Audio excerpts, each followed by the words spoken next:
unpredictable. You can be doing everything right. You can follow doctor's orders to the letter. You can have advanced degrees and years of experience. You can have a perfect awareness of the importance of your responsibilities both inside and outside of your home. You can be ambitious, driven, and deeply committed to career goals and other noble aspirations. You can be even more committed to loving, supporting, and caring for every member of your family in every conceivable way. But you still have to deal with the behavior. Anything can be a crisis.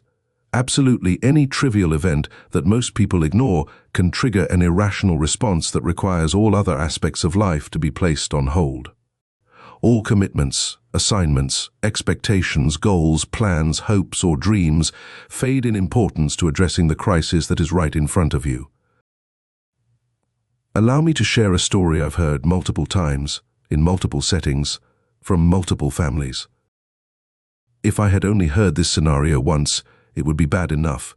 But I've heard the same story shared by so many different families with such profoundly improbable similarities, I feel it must be discussed.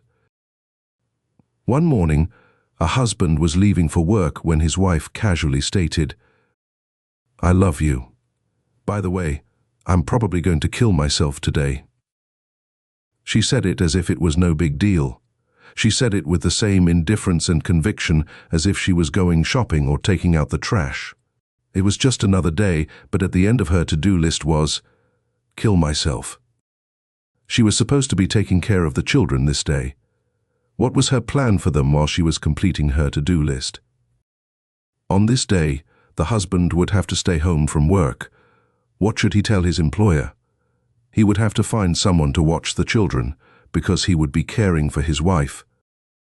He would spend the rest of the day pleading with her, trying to convince her that she should not end her own life, or convincing her that she should go to a hospital, where doctors would sedate her to the point that she would be unable to execute her plan.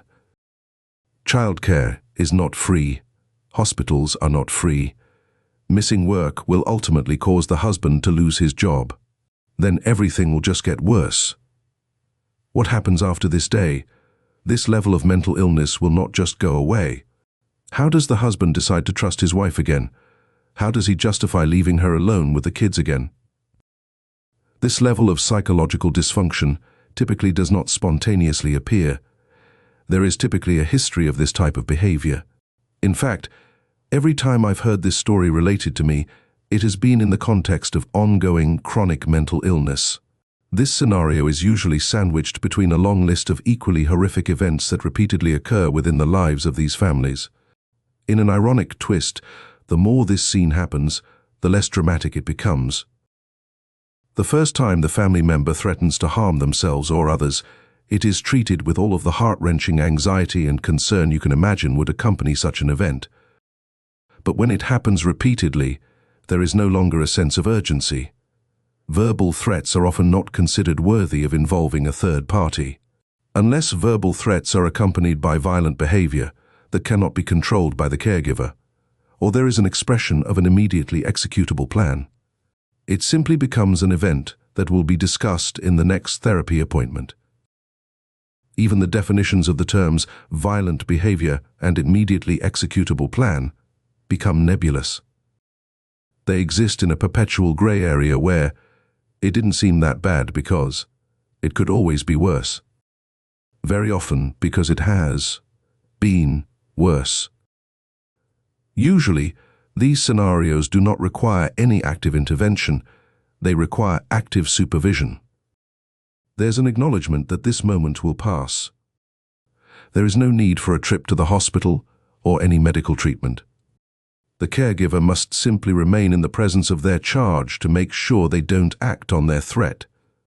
Yes, this active supervision is completed with genuine, unyielding love. But during this moment, every other facet of a caregiver's life must be placed on hold. In many ways, this level of care becomes more impactful than an active threat. Feelings of anxiety and concern give way to feelings of frustration and resentment. Once again, these disorders do not exist in isolation. If a mother is demonstrating this level of psychological dysfunction, There are likely children manifesting related behaviors. This places the father not only in a position of responsibility for caring for his wife, but simultaneously caring for the behavioral and emotional needs of his children. I ask you to try to view the problem from this husband's perspective. He loves his wife. He wants an equal relationship with her. He is not seeking to discard her. He wants to help her so they can be the partners they need to be.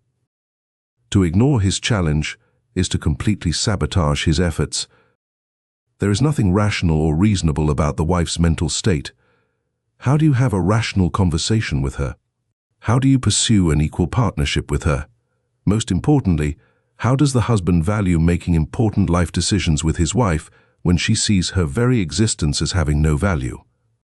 A common misconception about these families is that they are not doing enough to help themselves. Sometimes the caregivers are viewed as enabling maladaptive behaviors. In the scenario we just discussed, what more could the husband do? What would be a reasonable boundary to set for a loved one who threatens suicide? Should he divorce her? Should she be institutionalized? Should she be allowed to carry out her plan? We need to acknowledge that all of these options cause more of a burden on the entire family, not less. This type of behavior is usually not an isolated event. There may have been previous suicide threats or attempts, but there were almost certainly other disruptive behaviors prior to this event. Boundaries have likely been established. Those boundaries have likely been repeatedly violated. Remember the 5% rule we discussed in the previous chapter? It applies to adults just as much as it applies to children. It doesn't matter how much both the husband and the wife love each other. It does not matter how committed they are to one another. It doesn't matter how many times this has previously happened. In many cases, therapeutic treatment doesn't matter. In many iterations of this story, the diagnosed individual is actively in treatment and medicated. This type of event disrupts every aspect of their lives. It challenges every component of their relationship. It is emotionally devastating for all involved. Remember, these are rarely isolated events. The husband may still be actively addressing effects from a previous episode when this happens. He may have been going to work at a second job to pay for expenses related to a previous episode. That could be what triggered the wife in the current episode. Conflict is rarely resolved. It is simply added to the pile. They just move on to the next crisis. No amount of planning, ambition, financial capital, or effort can change the fact that when a family member expresses a plan to harm themselves or someone else, everything else in your life must wait. When these things happen, every other commitment that you have made must stop. Every other goal you have must be put on hold. Every other aspect of your life must give way to the clear and present danger that is challenging your family. The term clear and present danger may be the most difficult part of this scenario to understand. Very often the threat is not from any true outside force. In a very real way, life in these families is not based in the reality of the world around them. It is based on irrational thoughts and behaviors of mentally ill family members. Once an individual has openly expressed a plan to kill themselves, they have become so intensely irrational that it is almost impossible to convince them to change their mind. They have already considered all other options, and this is what they consider to be the most reasonable solution to whatever problem they have imagined. Suicide is terrible. Suicide is a definitive crisis. The word itself demands the attention of anyone who hears it. But there's another problem. In reality, it's just the other side of the same problem. The same logic behind the decision to harm themselves or someone else is the same logic that drives every decision a mentally ill individual will make throughout their day. Everything is viewed through a warped interpretation of reality. This impacts every daily function of a family, and it does not need to rise to the level of a physically dangerous behavior to cause serious damage. Mental illness usually manifests itself in very subtle behaviors. Most of these behaviors relate to how the individual interprets their world. This subtle irrationality is punctuated by unpredictable moments of absolute crisis. It generally is in these moments of crisis that others become aware of a family's struggle. It is typically only after these moments of crisis that more subtle symptoms are recognized for what they are. Common subtle behaviors would include moodiness, anger, antisocial behavior, distractibility, obsessive behavior, disorganized thoughts, frequent use of defense mechanisms, anxiety, or memory issues. We all manifest these traits from time to time. That's one of the reasons they would not be automatically presumed to be a component of mental illness. But for the mentally ill, these behaviors become common patterns of communication. Imagine if your partner or child was constantly cycling through any of these behaviors. Imagine if they experienced frequent mood swings. What if they were elated to be with you in one moment, but they refused to talk to you the next? Imagine if they were aggressively argumentative over small, insignificant daily tasks. What if they just don't seem to care about your feelings? If you ask a partner to change a behavior that bothers you and they don't do it, it is not immediately viewed as an inability to change. It's viewed as an unwillingness to change. It may appear that they don't care about how their behavior affects you. If you continue to ask and the behavior never changes, it may appear as though they are doing it purposely to hurt you. We also must remember that, as a component of their illness, they may in fact be doing it purposely to hurt you. It is important to understand that these subtle behaviors create serious confusion and contention. None of these behaviors happen in isolation. When you are addressing one, you are impacted by another. No caregiver can keep up with the dysfunction. It becomes impossible to maintain effective rules, routines, or relationships. It is an endless cycle that only tends to create trauma that can eventually lead to self-harming, suicidal, or homicidal threats. Please remember, in the first chapter, Billy showed no sign of aggression at school. The very subtle, some would say petty, issue of tardiness is what uncovered the more extreme behaviors. For the family in the scenario we've been discussing in this chapter, we should remember that they were functional at some level. The husband felt comfortable enough to leave his wife with his children when he went to work. There was every possibility that no one was aware of this problem outside of their home. There is also every possibility that the husband would not share this information unless he was forced to do so. That brings up an interesting point. I truly have heard this scenario from many individuals. I've heard it from adults and teenagers, males and females. The details are often so eerily similar that it sometimes seems as if they are reading from the same script. In almost every case, it was initially presented to me by the individual threatening suicide. It usually comes in the form of a confessional. The individual will begin to disclose a list of their most egregious misbehaviors they have afflicted upon their caregiver. In these moments, they look back on these events with remorse, but in their tone, there's also a sense of confidence that it's going to happen again. When I would follow up with the caregiver, they were generally dismissive of the event. They didn't want to talk about it. As a helper, this is frustrating. How can you help someone deal with, process, or prevent these types of events when they don't want to even acknowledge they happen? But as a caregiver, I get it. My perspective comes from being both a caregiver and a helper. Over the years, I've had to reconcile what those titles personally mean to me, many times over. My family has been forever changed by the devoted work of many helpers, but it was usually a hard sell to get me on board. Even after personally dealing with these issues for over half my life and professionally making that hard sell to many who were in my same position, and even after seeing the positive results that many interventions produce, I'm still reluctant to accept help in many forms. There is, of course, the fact that I've built my bubble and I'm safe here. Our routine works, usually, but there is more to it than that. Help is not always helpful. If I spend time commiserating about how bad my life is, I might start to believe it. That's a risk I can't take. No matter how bad my family's behavior is, and no matter why they behave the way they do, they need me. This isn't me being a martyr. This is me dealing with the reality of my situation. Anything less than my full measure of devotion for my family is simply giving up. There is a point when anything you have to say to me to help my family just doesn't matter.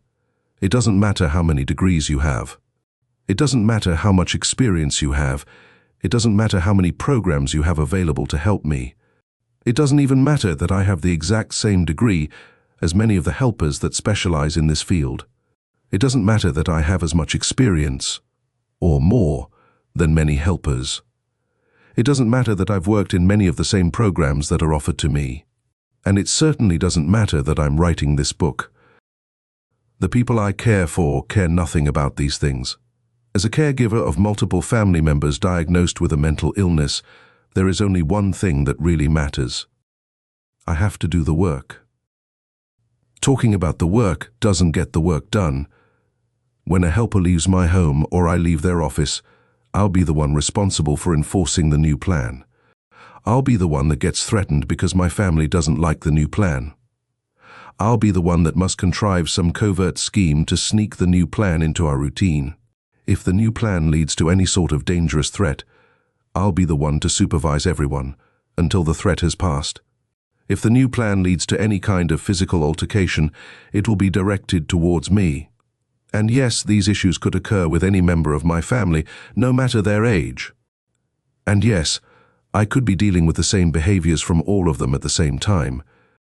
Any plan you create for my family is additional work for me. Any help you offer my family is additional work for me. Any social activity for my family is additional work for me. Don't get me wrong, I'm not afraid of the work. The work of caring for my family has come to define my life. It comes down to the fact that what most helpers have to offer usually becomes a distraction that makes it more difficult to accomplish a workload that is already overwhelming. Schools and hospitals have teams of people that specialize in helping this population. Even with all the concentrated effort and structure that can only be achieved in those facilities, they can't heal all vestiges of mental illness or keep bad things from happening. I'm no better than those guys. In my home, I yield roughly the same results as other professionals. I haven't cured mental illness, and bad things still happen. When something unpredictable happens, I will have to put everything else in my life on hold.